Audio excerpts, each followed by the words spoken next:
Hello everyone and welcome to Heavy Debriefings Top 100 Albums of 2025, Part 7, 40 through 31. Today we're cracking the top 40, rules are down below, the written version's down below, let's do this. At number 40 we have Tomarum with Beyond Obsidian Euphoria. The sophomore album from this Georgia band is everything I hoped it would be. While nowhere near as dark and as heartbreaking as their debut album, I don't know how anyone could match that emotional intensity. This is meant to be an album of self-realization, learning from the past, and moving forward. You can hear as much Cynic, Allegiant, and Fallujah as you do Neavlascaris, and Abstract Illusion, and Desiderium. At 39, we have Leave with The Cost of Compromise. The debut album from this German band has some of the catchiest modern rock that I've heard all year. While it has this way of combining what works best for hard rock, radio rock, emo, and occasionally metal moments to create something that feels like once it drops, it is going to explode in popularity. For those that dig Story of a Year, I Prevail, Taking Back Sunday, and Bad Omens, this is meant for you. At 38, we have Unrequited with Pathway to the Moon. The latest album from one of the most engaging and thought-provoking bands in Blackgaze and post-black is Unrequited. In what be their most commercial-sounding album in the band's discography so far, the band has created an otherworldly feel that is filled with so much emotion and sensational songwriting that this easily could make you weep from just the music alone. With this being their staggering 7th album in 9 years, this one-man Canadian band is the perfect blend of the wonder of being out in space and the loneliness of leaving everything you know behind. Sit in a dark room, put this one on, and drift away.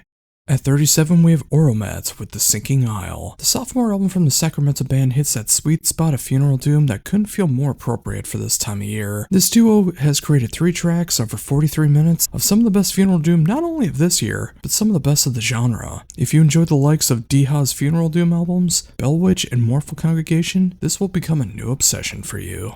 At 36, we have Seor with Amidst the Ruins. With their 6th album, the band may have put out their most emotionally gripping album to date. This one hits even harder when you hear the lyrics. This will be the folk metal album of 2025, and every other band in the style is going to have to try their hardest to knock it off the pedestal, or mountaintop. Sorry for the pun.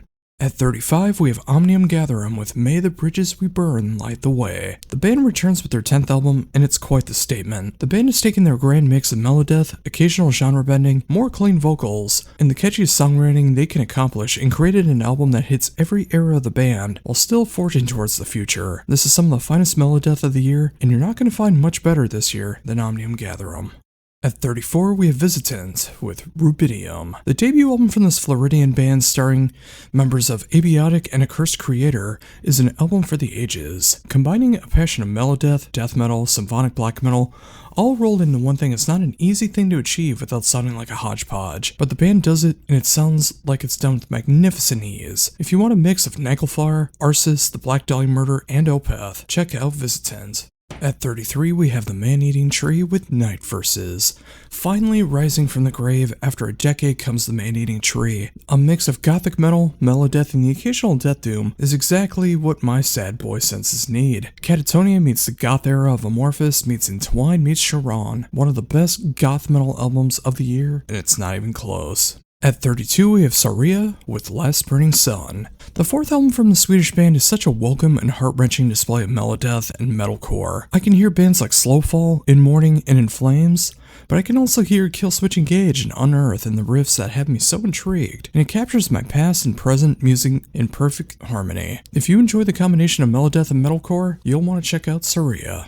And at 31, we have Skullforge with Cosmic Crusade Chronicles, stories from the, never mind. Now this is what I love about power speed metal. This is pure speed-driven power metal with just enough tongue-in-cheek moments that'll make you smile from ear to ear. This is what got me into power metal in the first place, the speed, the double bass, the fun of it all. The album couldn't be more fun if it tried, and it's easily going to be one of my favorite power metal albums of the year.